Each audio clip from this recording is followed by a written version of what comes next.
The most obvious response is it's the law. We need to recycle oyster shells in North Carolina. However, there's so much more to it. It's a commodity that's really important because oysters clean our water and oysters adhere to oyster shell.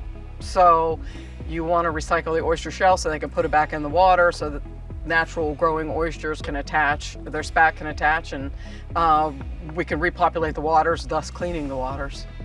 Regarding sustainability with recycling oyster shells actually fulfills a critical part of the oyster population regenerative process.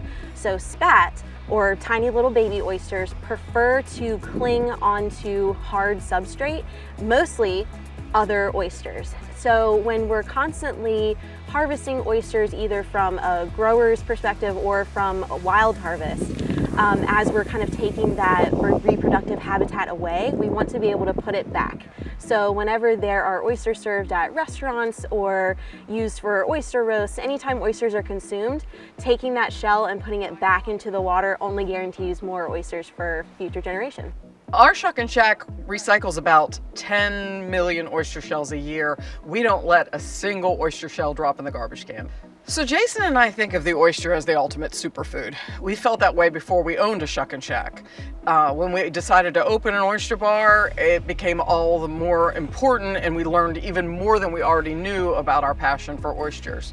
Now, there are some people who really have antiquated concepts of the oyster, like you can only eat it in the months of R, and they don't understand oyster farming as if it's not out in the wild, like they have it literally in a farm somewhere.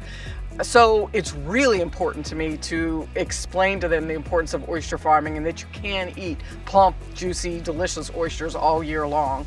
And after that process, hopefully people leave and they understand the value of the oyster shell and the oysters that our oyster farmers grow.